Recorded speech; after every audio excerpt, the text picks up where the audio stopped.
Hello everybody and welcome to CEIBS Executive Lounge. Today we have the interview the former Executive Director of Shanghai Community Centre, Zhen. Zhen was born and raised in China. She moved to the US to pursue her master's degree at the University of Michigan, worked for GE Plastic, Dow Chemicals and Dow Corning. She moved back to China in year 2005 after more than a decade in the US. Served as Executive Director of Communities Shanghai from 2016 to 2019. So thank you, Zhen, for being here with us today. In recent years, we have seen many young foreigners coming to China, either for study or job opportunities. What do you think attracts people to come here? There are a few types. Some of them are sent by companies, like expats sending by companies, and some of them are self-initiated, whether they're here to study or to work. Over the time, as China developed, companies started to, sending more younger employees in the mid-range management to China, comparing to early years when we came back, we see more senior management and executives. Those who came to China on their own are obviously very courageous and, young people. They have ambition and they are freshly graduate from university. And quite many of them that at a community center we encounter came here as English teachers. And later on, they ventured into other things. And we know also there's quite many of them have ventured into startup. They start their own social entrepreneurship. All of those attracting young people because of the great opportunities for the career development. Shanghai, for example, is a great place to start up your, if you have an idea, you can just come and you can easily rally people around and then do that. And there's also a big wave of, I would say, Chinese, but they later got education from US like me, and then they came here quite early, and they are also in the startup mode or investment bank. Giving you one example, zero waste. So this is a very young Belgian lady advocating living your lifestyle with zero waste. And she, of course, it's not that easy, but if you wanted to try something like that in China, Shanghai is the place. So I think a lot of that kind of a dream seeker are a big attraction for younger people now come to China. Regarding the expatriates, do you think China has become more or less expat friendly in these past years? Definitely more expat friendly. There is a Chinese saying, 见多不怪, meaning after you have seen many, they're no longer strange to you. So in the societal level, even though I'm sure for you and your kids, your boys, when they go on the street, they will still get a lot of curiosity, touching and feel them, but it's much less than that. So in that way, people just, naturally they see more, they get used to it. But on the government, on the policy level, I also think it's becoming more friendly and also more regulated. It's part of China's economy. So naturally, the government has to put a lot more policies and regulatories that makes foreigners here living easier, friendly, and then also more regulated, not like the chaotic early stages. What are the short-term challenges that these foreigners face when they arrive here? I would say it's both short-term but also long-term. It's the same. Key thing is that be open. I'm kind of the bridge in between. So I can see that so many foreigners, they came to China thinking that they have known China. They have some kind of pre-knowledge. Some of them may even lived in China years ago, but still it's very easy for them to fall into the thinking paradigm that they think they know China, or they think certain things are not right. It should be this way. It should not be that way. My advice is that you must be willing to dive deeper and understand that there's so much bigger and an ancient social evolution that, over thousands of years that have shaped what they have seen today. Because behavior is only the tip of the of the iceberg. So how many of you are willing to dive deeper and really see what's behind, what's underneath the iceberg? That's going to make them more successful in China. I'm myself an expatriate, yeah? And I know that one of the challenges expatriates have is not only them, but the adaptation of the families. I solved my problem by marrying a Chinese, so I have no situation with my family. They are here, they are at home, yeah? But many of these expatriates bring their families that are also from other countries. And I know it's important that they also adapt, yeah? Can you give us examples of, on the family side, successful adaptation to living in China? Specifically difficult for professional, what they call traveling spouses, because they had their own established career, their own, social circle. So really, again, is to, my advice is that really find out your own self-value and then also dive yourself into the community. And whether it's your expat community or if you're there, expand into the local community, that's always the very important factor to be successful and to happy to have a balanced life here. Always like an example, she's American, her husband's Canadian, and her name is Heather.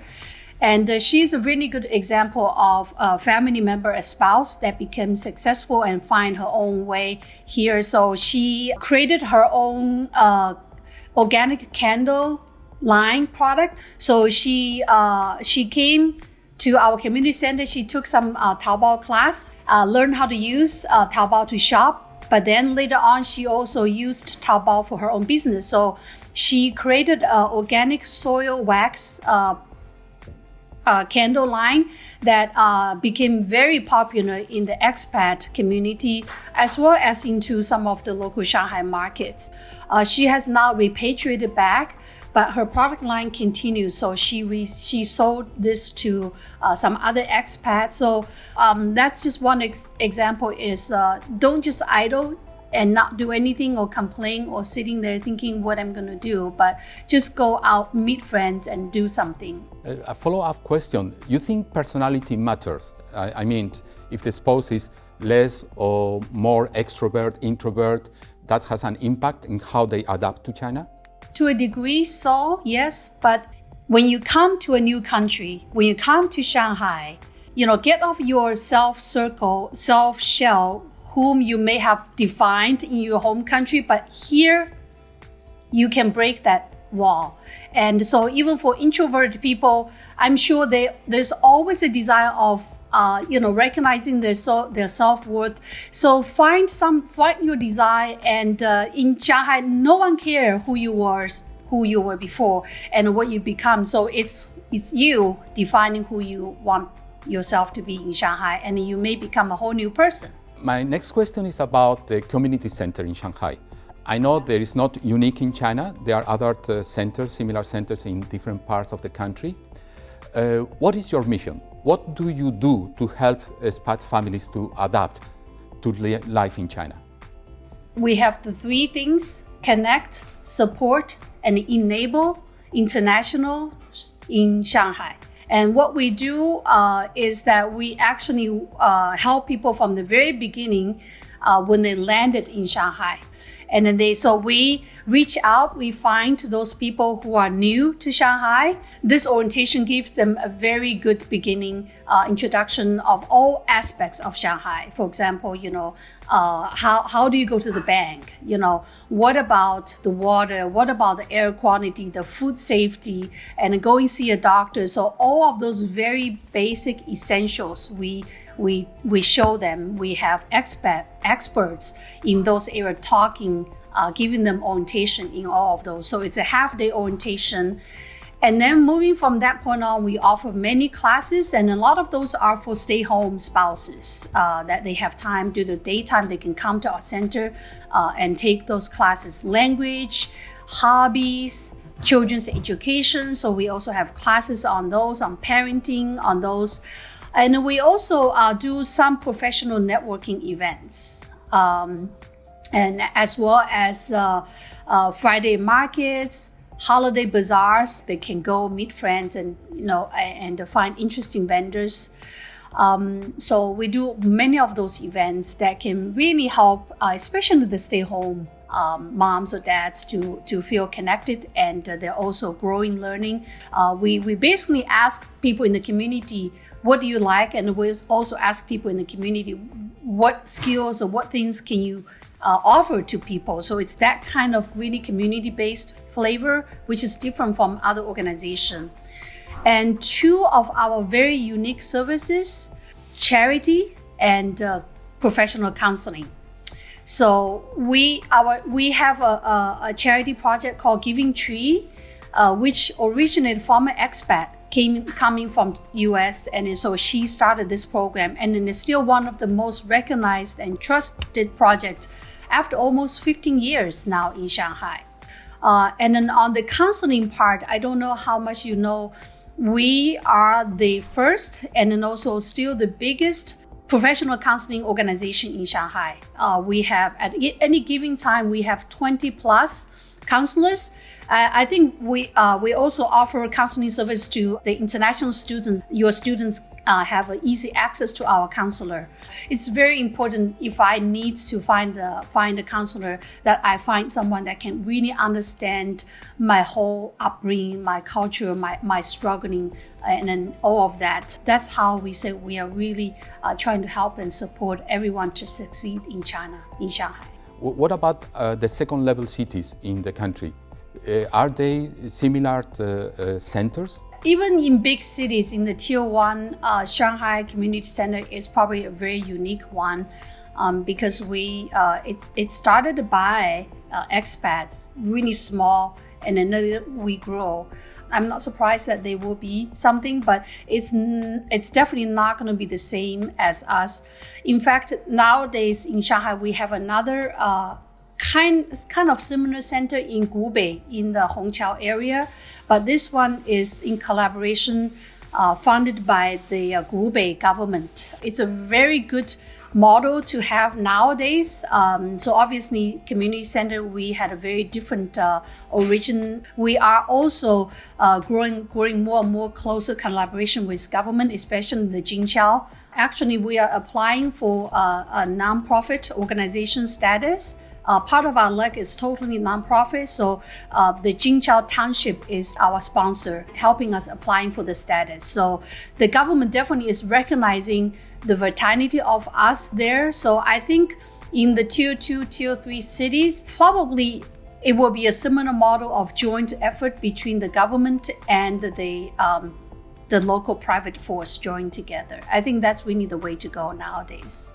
Now, my question is, in a way, is about yourself, because you are a good example of a returnee, Chinese-born, educated abroad, worked for multinationals for some years, and then deciding to come back to China. And it seems that this is a trend that is growing. What is your opinion about this? And what was your reason to come back to China?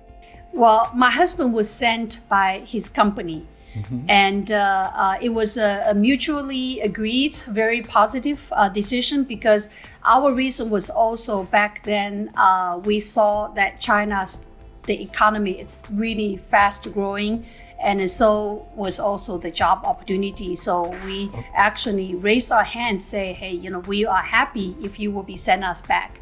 So that was the motive for our career development as well. And so far, this has been really a good decision for both of us.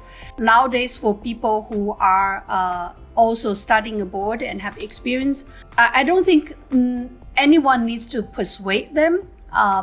They already see that China does offer abundant of opportunities in many different ways. Back in our time, most of us came back with the company, but I also see more and more what we call 海归, right? The sea turtle returnees.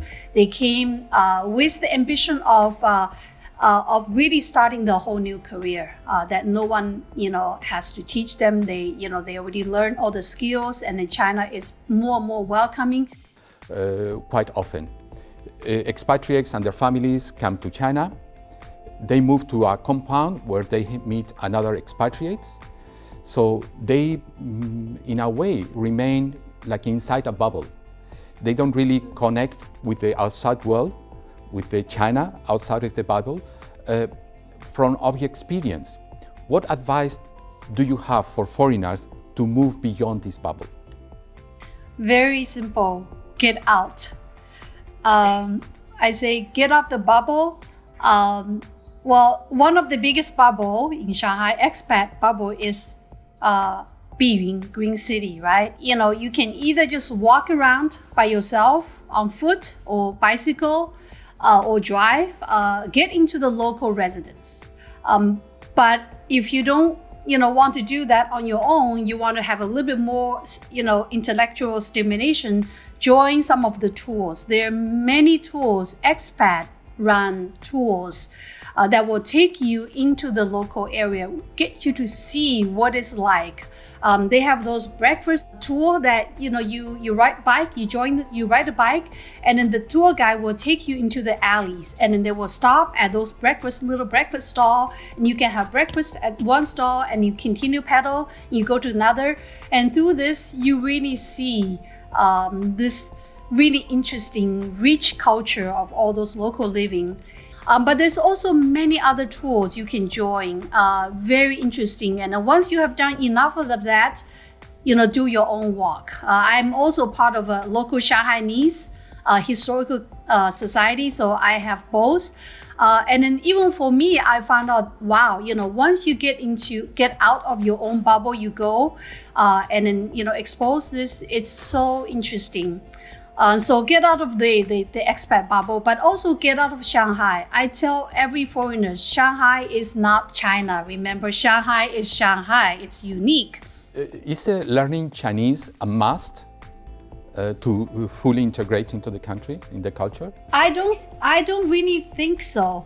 And then, some people, if that language is not their pursuit, don't make that as a barrier for you to understand the society. You can get around. You may need some survival Chinese, but that's it. And then have, phone nowadays, right? You can have a translator.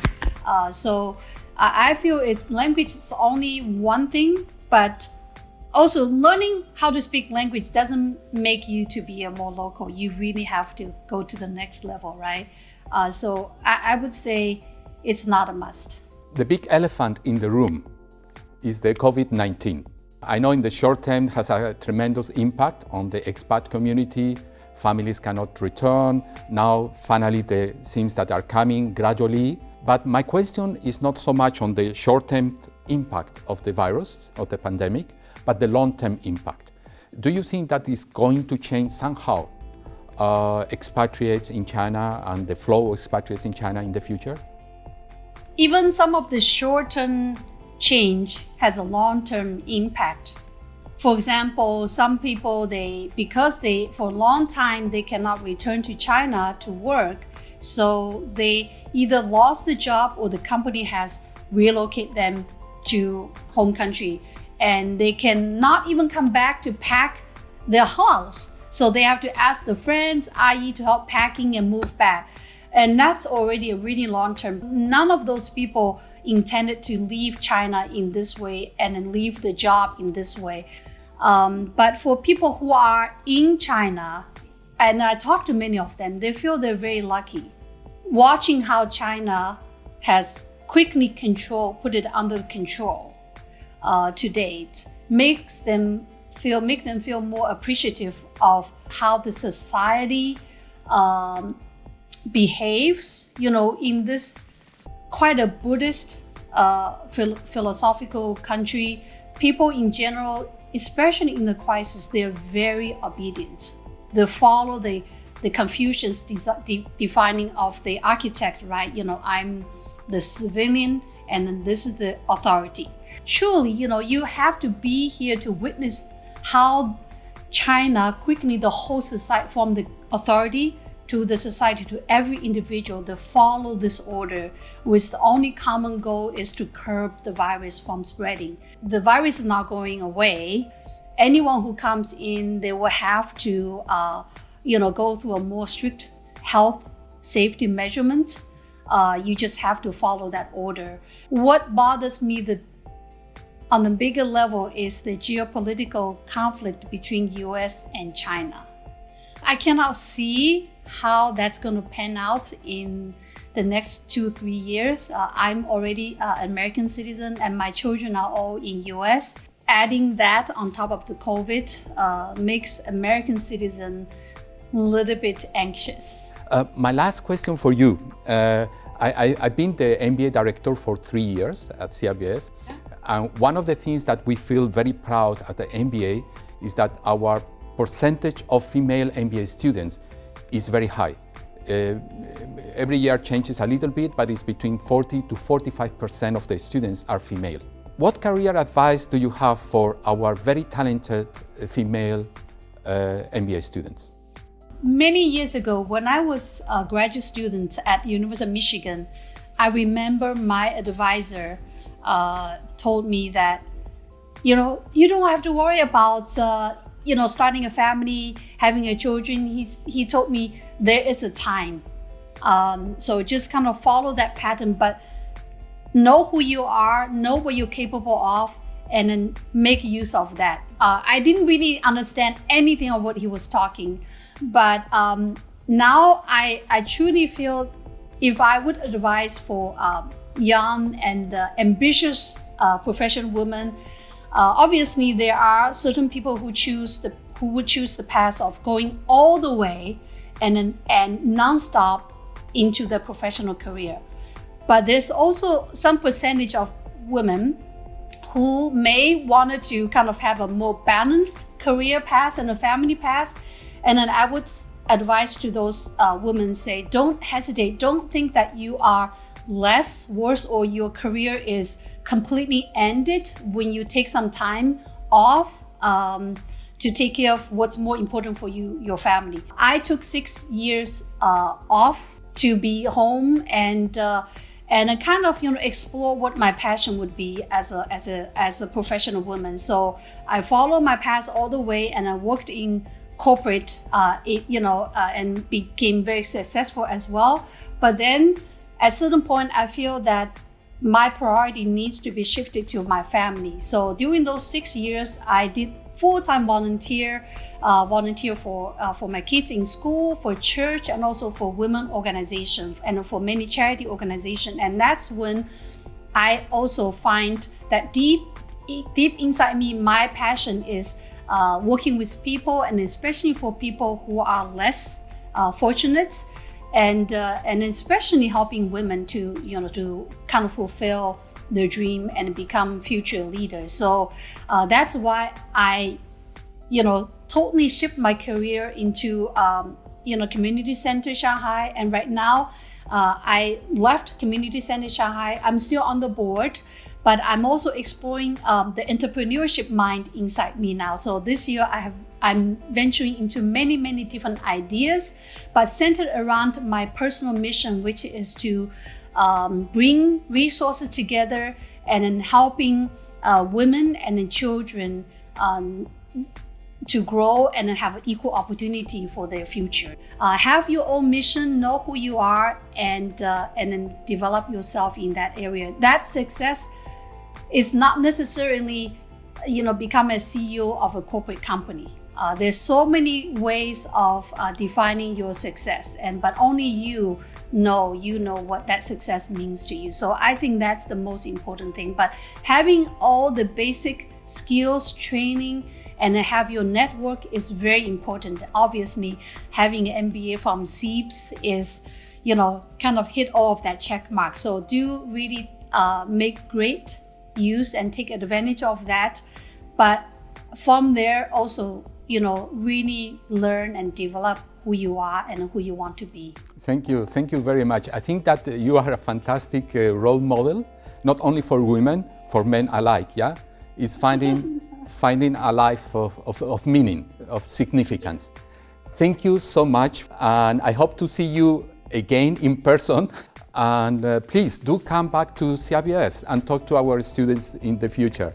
I think they will love to listen to you. Thank you very much.